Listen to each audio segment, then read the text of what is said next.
Hi everyone, in today's video, I'm going to explain how do you go from having a simple structure as an entrepreneur with one operating company to having a structure that includes a holding company.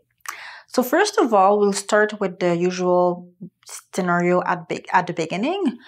I work with a lot of entrepreneurs and consultants, mostly in the tech industry, and they will have their OpCo. So basically, as a consultant or entrepreneur, you will have your operating company, which is billing for the different services that you're providing. You could have employees or not. And then there will come a time where you will accumulate profits and you will be ready to reinvest them.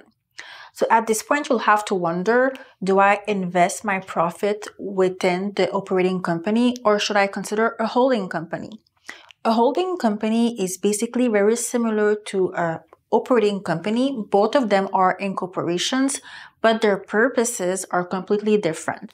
So what we'll have here is still my entrepreneur, but this time we'll add another element to the structure, which is going to be the holding.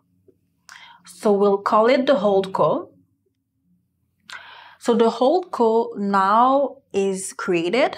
Just like an incorporation, could be provincial, could be federal, and it will have its own accounting. They will have to be doing their tax returns, all of this similar to the operating company, but really no business activities. So no invoicing for services, no actual business expenses.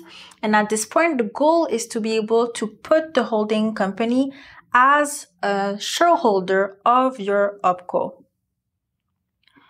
So same of OpCo as this, but now we have this structure. So this structure could look a bit more complex. We only go towards this kind of structure when it's justified. So my clients who will go for this type of structure have accumulated profits. They are ready to transfer them to the holding company, which is a transfer that's tax-free. They had the opportunity to generate that income, pay their taxes at a lower tax rate than if they were to generate it as an individual that's generating that income. So they use the corporation as a way to reduce their tax rate. And now they have accumulated that money. There's no minimum requirement to have this type of structure. And now they're ready to go ahead and save that money in the holding company. Many reasons for that, but one of them would be to protect the assets. So if we are ready to build for the long term, to invest for the long term, then you want to do this in the holding company. And that's when you go and create it. But today's video is to respond to a question, which is how do you go from this structure to this one? You know, how do you go ahead and create a holding company and have it become a shareholder of the operating company? I've met with several clients who would tell me that they went online, they created their holding company, they updated the business registrar, and now they just switched and they mentioned that the shareholder is now the holding company instead of themselves. The problem is that it's not that easy because the reality is that when you're ready to make a shift toward that structure, you have accumulated money. There's benefits within the company. So this company has a certain value. We have to take into consideration what is the fair market value for your corporation. If you have a business that have the potential to eventually be sold, we'll have to take into consideration what it's really worth, because as a shareholder, your shares have a value. Could be 100 shares. You could have 100 A shares. Now they're no longer worth $1 per share, just like when you created the company. There could be worth much more based on not only the benefits, but also other factors to take into consideration. That doesn't mean it's impossible to do without creating a tax impact, but you have to take into consideration that there's value to these shares, and to be able to transfer them to the holding, we have to make a transaction, because you're basically taking your shares and you're selling them to the holding company. So now it could own these same exact shares for the value that they are, because the goal is to be able to take the profits and send them to this new shareholder, which is basically replacing you. So for this, you have a way of doing that, which is called a tax rollover. There's a way to take the shares and roll them over to the holding company, and this will prevent any capital gain. So there will be no taxes that you'll have to pay based on that transaction. And you'll be able to transfer the shares and have the holding company replacing you. And if there's dividends that you're ready to transfer, you'll be able to do that. Or you could also do what's called an estate freeze. So without going into technical details, it's another way of integrating a new shareholder. Some entrepreneurs will use estate freeze to go and include their children. So if they're ready to pass on the company to another generation, estate freeze is a good way to do that. And it's also an option if you want to go ahead and integrate the holding and have the holding benefit from future profits.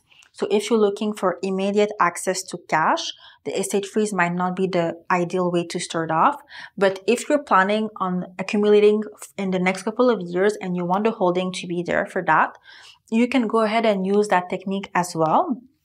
And within the holding company, you can have other shareholders also. You could consider having your spouse. You could consider having your children.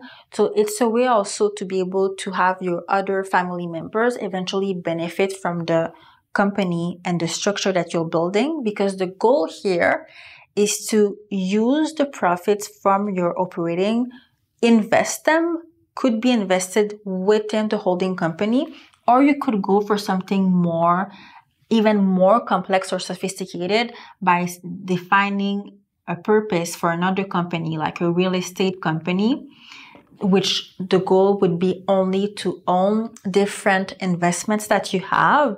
And basically those different investments that you're purchasing in this company are basically financed from your operating company. So you'll be generating your money from your main activity. You'll be sending the profits to the holding without paying additional taxes, and then you're able to reinvest these. That's basically your down payment to be able to purchase a rental property, let's say. So it's a way to kind of really maximize the money that you're generating with your main activity and to be able to build your portfolio for the long term. Could be real estate, could be other things, could be a project with a partner, but it's really a way to go and use that money and make it circulate from one entity to another. So this is one of the main benefits from using a holding company, which is why in terms of timing, it's not something I would recommend day one. So that's it for today's video. The goal was really to show you how you can go from one basic structure to a more sophisticated one, and also to consider when is the right timing to do so and what are the benefits to do that. If you have any other questions regarding corporate taxes, structures like this one, holding companies, how to set that up, feel free to reach out to me and I'll be happy to respond to your questions. Thank you for watching, and I'll see you in the next video.